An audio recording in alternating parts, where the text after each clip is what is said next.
Hello' ভিউৱাৰসকল, আজি ক'বলৈ ওলাইছোঁ অসমৰ এগৰাকী জনপ্ৰিয় অভিনেত্ৰী কল্পনা কলিতাৰ বিষয়ে। আহকচোন পলম নকৰি অভিনেত্ৰীগৰাকীৰ বিষয়ে কিছু কথা জানো। কল্পনা কলিতাৰ জন্ম হৈছিল 15 আগষ্ট তাৰিখে ধুবুৰীত আৰু বৰ্তমান গুৱাহাটীৰ জয়ানগৰত থাকে। কল্পনা কলিতাৰ ঘৰৰ সদস্য সংখ্যা হৈছে 5 জন। মাক, দেউতাক, বায়েক আৰু ককায়েক এজনো আছে। দেউতাকৰ নাম ৰজনী কলিতা আৰু মাকৰ নাম হৈছে ৰম্ভা কলিতা। কল্পনা কলিতাৰ নিকনেম হৈছে সৰু মা।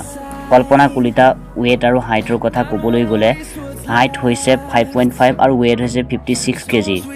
কল্পনা কলিতাৰ শিক্ষা জীৱন আৰম্ভ হৈছিল ক্লাছ 4 লৈকে ধুবুৰী BC মেম'ৰিয়েল স্কুলত আৰু ক্লাছ 5ৰ পৰা গণেশ মন্দিৰ HS স্কুলৰ পৰা মেট্ৰিক পাছ কৰে আৰু HS পাছ কৰে বি বৰুৱা কলেজৰ পৰা আৰু গ্ৰেজুৱেশ্যন সম্পূৰ্ণ কৰে আৰ্য কলেজৰ পৰা।